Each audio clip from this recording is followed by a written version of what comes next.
बिस्मिल्लाहिर्रहमानिर्रहीम। अस्सलाम वालेकुम डियर स्टूडेंट्स, मैं आपका टीचर ज़हीर अहमद कुरैशी। बेटा, आज का हमारा टॉपिक मेमोरी चिप से रिलेटेड है और इस टॉपिक के अंदर हम डिस्कस करेंगे सिम्स, डिम्स, एसडी रैम और डीडीआर एसडी रैम को। सबसे पहले डिस्कस करते हैं कि मेमोरी चिप्स क्या होती हैं और ये डिफरेंट टाइप ऑफ चिप किस तरह से अपने फंक्शंस परफॉर्म करेंगी, इन्हें फिर उसके बाद डिस्कस करेंगे। तो बेटा, मेमोरी चिप बेसिकली एक इंटीग्रेटेड सर्किट है, एक ऐसा सर्किट जिसके ऊपर मिलियंस ऑफ कैपेसिटर्स, ट्रांजिस्टर्स वगैरह इंटीग्रेटेड हैं।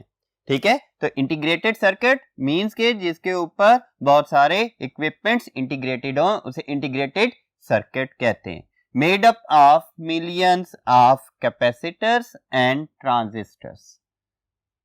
ठीक, मेमोरी चिप मतलब एक सर्किट और एक ऐसा सर्किट जो कैपेसिटर्स और ट्रांजिस्टर्स से मिलकर बना है फॉरवर्ड टू स्टोर डाटा। किसके लिए? To store data temporarily, means RAM. Memory chip की बात कर रहे हैं तो मेमोरी चिप रैम भी हो सकती है, रोम भी हो सकती है, लेकिन ये ऐसी मेमोरी चिप है, ऐसा सर्किट है जिसके अंदर millions of capacitors and transistors use होते हैं, जिनके जरिए से या तो डाटा को टेम्परेरली स्टोर किया जाता है या फिर परमानेंटली भी स्टोर किया जा सकता है, मतलब रोम की फॉर्म में भी डाटा को स्टोर किया जा सकता है। मेमोरी चिप्स यूज होती हैं कंप्यूटर में, जिसके जरिए से डाटा प्रोसेसिंग परफॉर्म की जाती है, डाटा को स्टोर किया जाता है और जब सीपीयू ने प्रोसेसिंग परफॉर्म करनी होती है तो डाटा वहां से रीड भी किया जाता है।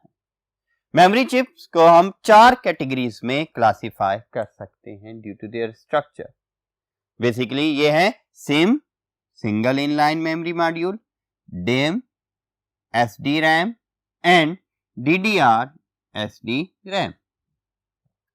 ठीक है, लास्ट लेक्चर्स के अंदर आपने रैम की टाइप्स पढ़ी हैं, static RAM and dynamic RAM, लेकिन जो SD RAM and DDR SD RAMs हैं ये basically enhancements of dynamic RAM आ जाती हैं। ठीक है, सबसे पहले हम डिस्कस करते हैं आप सिम को। SIM stands for single inline memory module, एक ऐसा सर्किट या एक ऐसा मॉड्यूल जिसके अंदर सिंगल इनलाइन चिप्स यूज हो रही होती हैं। ठीक है, it was an old type of RAM used to add memory capability into computers. Computers के साथ ये रैम यूज होती थी पहले अर्ली कंप्यूटर्स में या ओल्ड टाइप ऑफ कंप्यूटर्स के अंदर। ठीक है, और ये भी ओल्ड टाइप ऑफ रैम है जो कि आजकल ऑब्सोलीट हो चुकी है। It was a small circuit board with bunch of memory chips on it. जब भी हम रैम की बात करते हैं तब मींस के इसके अंदर क्या होता है? बंच ऑफ मेमोरी चिप्स होती हैं, क्योंकि रैम एक कार्ड है, कार्ड के ऊपर क्या आ रहा है? मेमोरी चिप्स हैं जो रैंडमली डाटा को स्टोर कर रही होती हैं फॉर द प्रोसेसिंग। ठीक है, तो वो बंच ऑफ मेमोरी चिप्स मौजूद होती हैं सिम कार्ड के ऊपर। किस तरह से आपने देखा होगा कि ये किस तरह से रेक्टेंगुलर शेप का सर्किट आ जाता है, इस सर्किट के ऊपर बहुत सारे ग्रे कलर की इस तरह की चिप्स नजर आ रही होती हैं। अगर आप रैम को देखें तो इस तरह के ग्रे कलर के आईसीज नजर आ रहे होते हैं जिनके अंदर ट्रांजिस्टर्स और कैपेसिटर्स यूज हो रहे होते हैं। ठीक है बेटा, मजीद पॉइंट्स को डिस्कस करते हैं नेक्स्ट बोर्ड के ऊपर। जी बेटा, so next point है it was plugged it into particular socket on the motherboard। हम मदरबोर्ड के ऊपर इसे प्लग इन कैसे करते थे? On a particular socket. वो पर्टिकुलर सॉकेट कौन सी? मेमोरी स्लॉट में प्लग इन की जाती थी। ठीक है, particular socket on the motherboard. It use typically up to 32 bit bus width.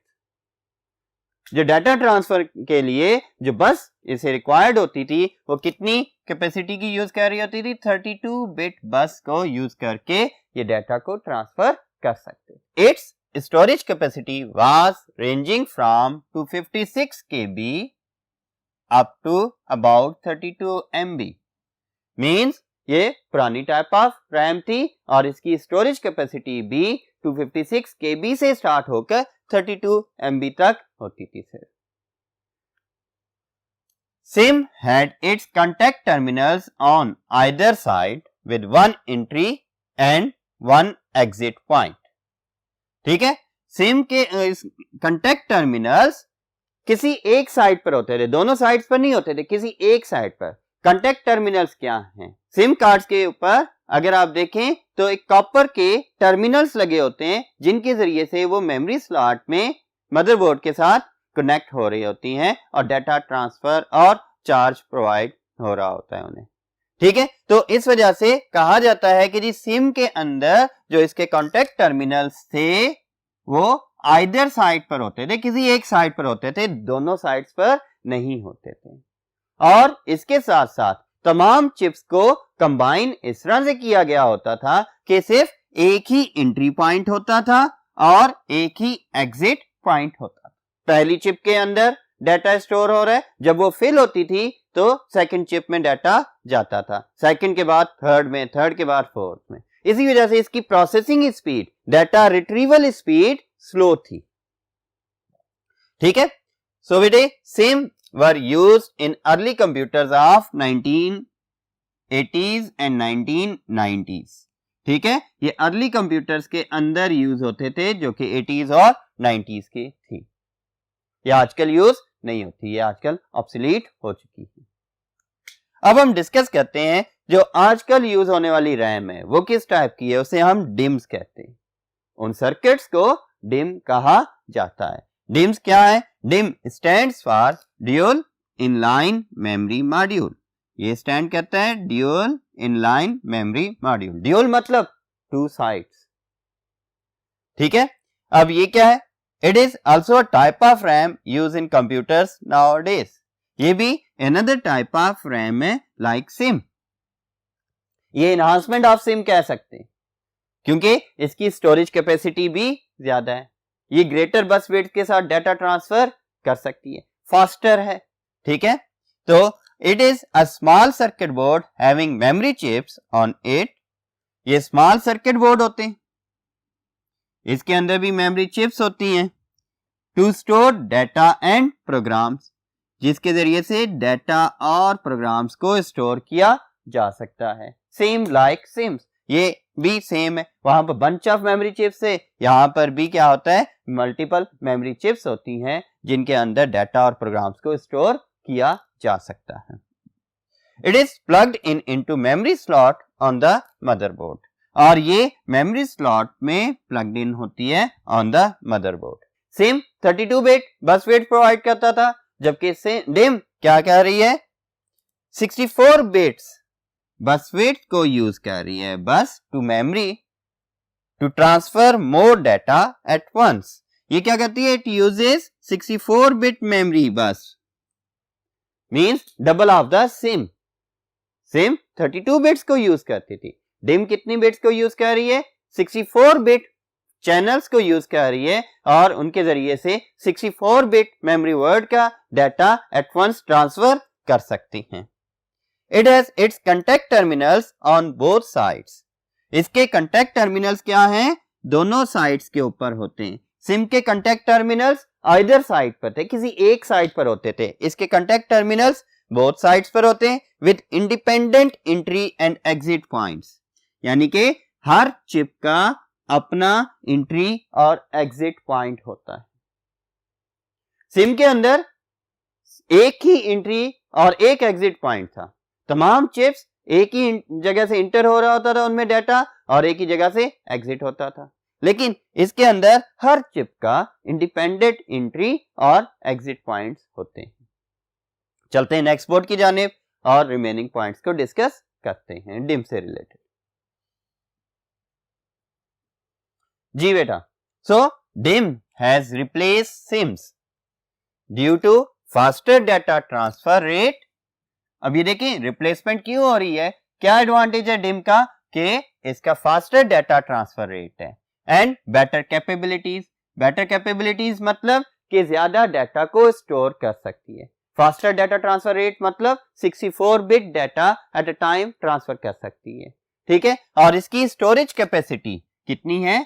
इसकी storage capacity ranges from 64 MB or higher, यानी कि 64 MB to 512 MB, 1 GB, 2 GB, 4 GB और आजकल तो 64 GB, 128 GB की भी रैम मौजूद है। वो सारी की सारी किस कैटेगरी में आती हैं? डिम्स की कैटेगरी में आती हैं। या आजकल के कंप्यूटर्स में जो यूज होने वाली रैम कार्ड हैं वो सारे के सारे क्या हैं? डिम कार्ड्स कहलाते हैं, ठीक है बेटे। तो ये था आपके पास सिम्स और डिम्स का टॉपिक। आपकी एक्सरसाइज के अंदर इसका डिफरेंस भी मौजूद है। अगर इन्हीं पॉइंट्स को देखें तो इन पॉइंट्स के अंदर आपको इसका डिफरेंस भी पता लग रहा होगा, ठीक है। तो इनमें मेन डिफरेंस यही आ जाता है कि ये faster data transfer rate provide कर रहे होते हैं, बेटर कैपेबिलिटीज हैं, 64 MB से लेकर हायर डाटा स्टोरेज कैपेसिटी रखती हैं और इसके साथ साथ 64 बिट बस वेट को यूज कर रही होती हैं डाटा ट्रांसफर रेट के लिए, जबकि डिम्स 32 बिट बस वेट को यूज करती हैं, वो up to 32 MB data store कर सकती हैं, फास्टर नहीं है। कंटेक्ट टर्मिनल्स वन साइड पर होते हैं, डिम के कंटेक्ट टर्मिनल्स दोनों साइड्स पर होते हैं। अब इसके बाद हम एक और टर्म यूज करते हैं मेमोरी से related, that is called SD RAM. SD RAM क्या है? अगर हम देखें तो SD रैम और DD रैम ये बेसिकली रैम की ही टाइप्स हैं या रैम की एडवांसमेंट्स हैं। हम इन्हें डिस्कस करते हैं और इनमें फर्क मालूम करते हैं कि क्या फर्क है कि SD रैम, D रैम और DDR SD रैम के अंदर। तो बेटे SD RAM stands for synchronous dynamic random access memory. क्या? सिंक्रोनस डायनामिक और रैम, वही आपको पता है, RAM stands for random access memory. अब ये डी रैम की इनहांसमेंट है। रैम की टू टाइप्स थी, एक स्टैटिक रैम थी, एक डायनेमिक रैम थी। Dynamic RAM auto refreshing perform कर रही होती है, ठीक है। डायनेमिक रैम के अंदर कैपेसिटर्स एंड ट्रांजिस्टर यूज हो रहे होते हैं। डायनेमिक रैम को मोर पावर चाहिए होती है, तो वही डायनामिक रैम, ये उसकी एडवांसमेंट है। इसके अंदर इसे क्या किया गया? सिंक्रोनाइज कर दिया गया। तो इसे हम देखते हैं कि किस पर्पस के लिए इसे सिंक्रोनाइज किया गया और कैसे सिंक्रोनाइज किया गया। SD RAM is an improvement to standard dynamic RAM. ये एक इंप्रूवमेंट है किसकी? स्टैंडर्ड डायनामिक रैम की। इट रिट्रीव्स, रिट्रीव का मतलब क्या होता है? रीड करना या फेच करना डाटा को, ठीक। SD RAM retrieves data alternatively, ये रीड करती है डाटा को alternatively between two sets of memory, means memory channels.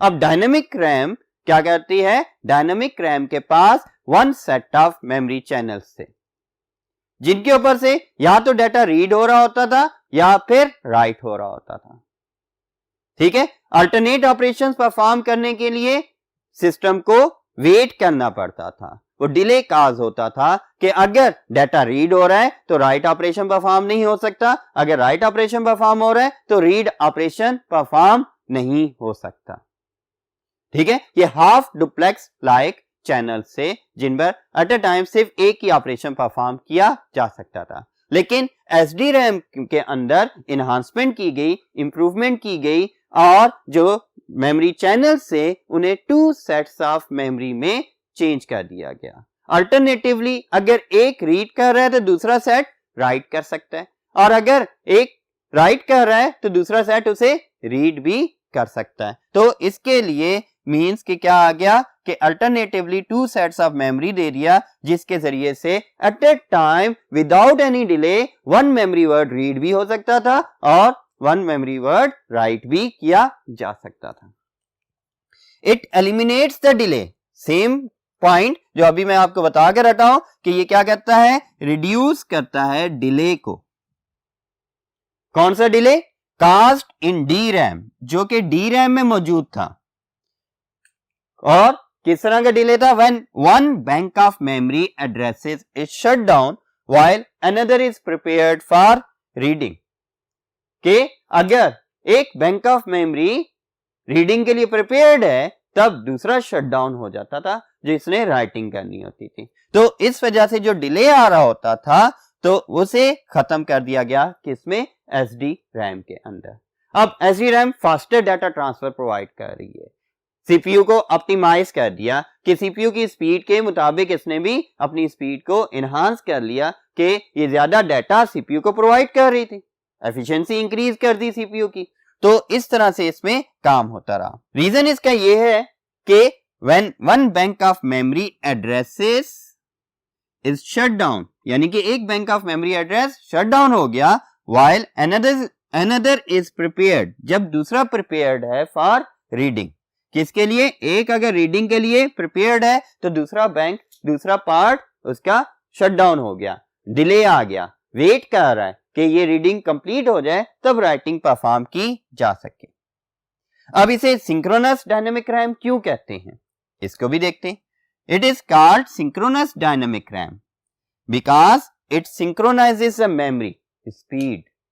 Memory speed different है देन सीपीयू स्पीड। सीपीयू ज्यादा फास्टर है और मेमोरी इतनी अलाउ कर रही है डाटा को कि सीपीयू को डाटा रिक्वायर्ड है और मेमोरी उतनी फास्टर वे में डाटा ट्रांसफर कर रही है या नहीं कर रही।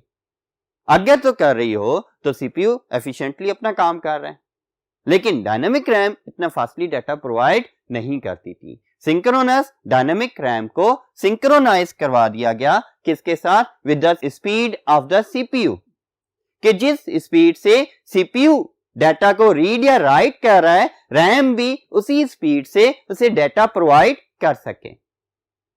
ठीक है, कोई दरमियान में डिले ना आए जब सीपीयू को डाटा रिक्वायर्ड है। तो बेटे it is called synchronous dynamic RAM because it synchronises the memory. ये क्या कह रहे हैं, synchronises the memory with the clock speed that the CPU bus speed is optimised for. किसके साथ, सीपीयू की जो बस स्पीड है उसकी क्लॉक स्पीड के साथ रैम की क्लॉक स्पीड को सिंक्रोनाइज कर दिया गया। ठीक है, तो इस तरह से इसे synchronous dynamic random access memory कहते हैं। इट अलाउज टू रीड और write one memory word alternatively. Alternatively मतलब कि अगर रीड हो रहा है तब एक राइट भी हो सकता है, अगर एक राइट हो रहा है तो दूसरा रीड भी किया जा सकता है। ठीक है, तो ये आपके पास synchronous dynamic random access memory से रिलेटेड पॉइंट्स से। यहां पर आपको ये चीज समझ आ गई होगी कि synchronous dynamic random access memory simple dynamic random access memory से क्यों बेटर है, क्योंकि इसकी क्लॉक स्पीड को सीपीयू की क्लॉक स्पीड के साथ सिंक्रोनाइज कर दिया गया कि जितनी सीपीयू की क्लॉक स्पीड है उतनी रैम की स्पीड बना दी गई ताकि ज्यादा डाटा प्रोसेस किया जा सके। इससे नेक्स्ट जो टर्म आती है that is DDR SD RAM, जो कि एसडी रैम की भी मजीद इनहांसमेंट है। तो चलते हैं फर्स्ट बोर्ड की जानिब और उसे डिस्कस करते हैं। जी बच्चों, सो डीडीआर एसडी रैम ये क्या है, ये basically enhancement of SD RAM है। ये stands for double data rate synchronous dynamic random access memory. अब ये सिंगल डाटा रेट नहीं, ये डबल डाटा रेट आ गई, यानी सिंपल एसडी रैम से भी ये डबल डाटा को ट्रांसफर कर सकती है। ठीक है, it has improved memory clock speed as compare to simple SD RAM. क्या कि improved memory clock speed provide करती है, ज्यादा डाटा ट्रांसफर कर सकती है, ज्यादा फास्टली कम्युनिकेट कर सकती है with the CPU, with the same clock speed of the CPU. ये ज्यादा फास्ट वे में परफॉर्म कर सकती है डाटा रीड और राइट ऑपरेशंस को। इट अलाउज टू रीड और right 2 consecutive words. DDR SD RAM कितने consecutive वर्ड्स को, 2 consecutive वर्ड्स को पर क्लॉक साइकिल रीड और राइट करने के लिए फैसिलिटी प्रोवाइड करती है।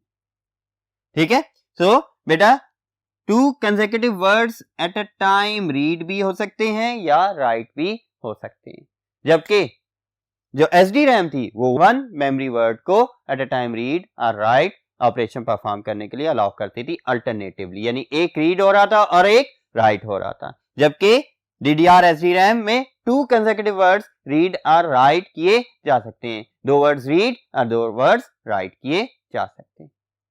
ठीक है बेटे, इसमें यानी कि वाइडर चैनल्स प्रोवाइड किए गए कि ज्यादा मेमोरी वर्ड्स को रीड और राइट किया जा सके। DDR2 and DDR3 are the new types of SDRAMs.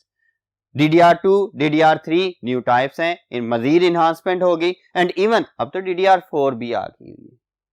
तो DDR2, DDR3 are the new types of SDRAMs and widely used in latest computers. ये लेटेस्ट टाइप्स हैं और ये लेटेस्ट कंप्यूटर्स के अंदर यूज हो रही हैं, वाइडली कॉमनली यूज हो रही हैं। अब कैसे, इनमें क्या फर्क है? DDR2 is capable to read or write. DDR2 can read or write 4 memory words at a time per clock cycle. यानी कि 4 मेमोरी वर्ड को रीड या राइट कर सकती है पर clock cycle.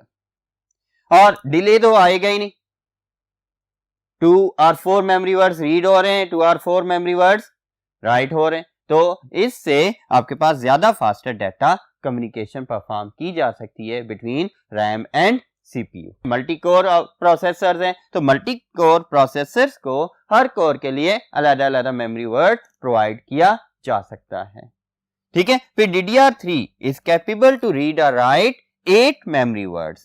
How many? 8 memory words per clock cycle. अब इसी में देख लें कि DDR कितने मेमोरी वर्ड्स को रीड और राइट कर सकती है? 2 मेमोरी वर्ड्स को। DDR2 4 मेमोरी वर्ड्स को। DDR3 2 rays power 3 8 memory words को एट अ टाइम रीड या राइट कर सकती है। जो लेटेस्ट DDR4 इन मार्केट्स आई है वो 16 मेमोरी वर्ड्स को पर क्लॉक साइकिल रीड या राइट करने की अलाउ करती है फ्रॉम द CPU।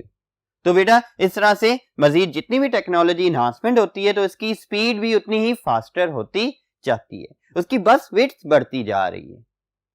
तो आर्किटेक्चर या हार्डवेयर, अगर हार्डवेयर की बात की जाए तो हार्डवेयर की इंप्रूवमेंट भी कभी नहीं रुकने वाली।